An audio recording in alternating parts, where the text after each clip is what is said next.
Hello दोस्तों। चलिए आज हम एक नए ऑर्गेनाइजेशन के बारे में डिस्कस करेंगे। देखिए काफ़ी इंपॉर्टेंट ऑर्गेनाइजेशन है, हो सकता है इस बार ये क्वेश्चन बने।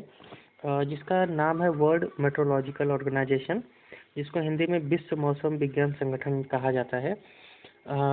अगर ऑप्शन में आए कि यह विश्व का सबसे पुराना ऑर्गेनाइजेशन है तो आप कहेंगे बिल्कुल, क्योंकि इसका सबसे पहले ये अंतर्राष्ट्रीय मौसम संगठन के रूप में बनाया गया था। और कब बनाया गया था? 1873 में। ठीक है, यह बनाया गया था। उसके बाद 23 मार्च 1950 को इसको वर्ल्ड मेट्रोलॉजिकल ऑर्गेनाइजेशन WMO का नाम दिया गया और इसको यूनाइटेड नेशन के अंतर्गत शामिल कर लिया गया।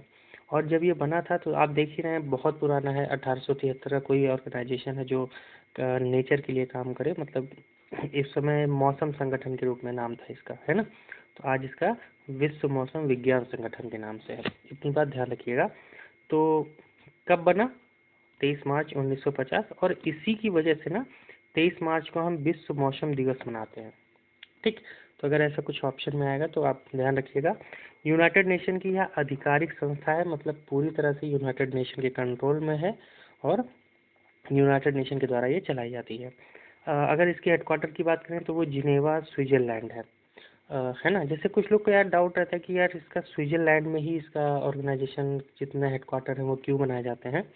तो स्विट्जरलैंड देखिए एक ऐसा देश है जिसने कभी भी किसी के साथ उसने ट्रीटी नहीं की है, ना किसी के साथ इसका मतलब ना किसी गुट में ये कभी शामिल रहा है। तो माना जाता है कि ये सबसे सेफ जगह है पूरे विश्व की। तो इसलिए यहाँ पे ज़्यादातर जितने भी ये नेचर टाइप के या कोई भी मेन ऑर्गेनाइजेशन होता है उसका यहीं बनाया जाता है ना। तो बस इतनी बात ध्यान रखिएगा। याद रखिएगा ये एक सरकारी है, क्योंकि इसमें जितनी गवर्नमेंट है वो सब भाग लेती हैं, इसीलिए इसे अंतर सरकारी संगठन कहा जाता है। क्योंकि आप सभी जानते हैं यूनाइटेड नेशन की संस्था है तो अंतर सरकारी होगी ही। एक बात ध्यान रखिएगा, ये काम क्या क्या करता है। ये मौसम, जलवायु, उसके बाद परिचालन और समुद्र विज्ञान, वायुमंडलीय रसायन विज्ञान जैसे अन्य संबंधित भूभौतिकीय विज्ञान से के लिए समर्पित किया गया है। इसमें लगभग 191 देश हैं और राष्ट्रीय मौसम विज्ञान और जल विज्ञान संबंधी गतिविधियों का समन्वय करता है। इतनी बात ध्यान रखिएगा। इसमें इन देशों और क्षेत्रों में आवश्यकता पड़ने पर मौसम, जलवायु और जल संबंधी बुनियादी सेवाओं किसी भी व्यक्ति को उपलब्ध कराई जाती हैं।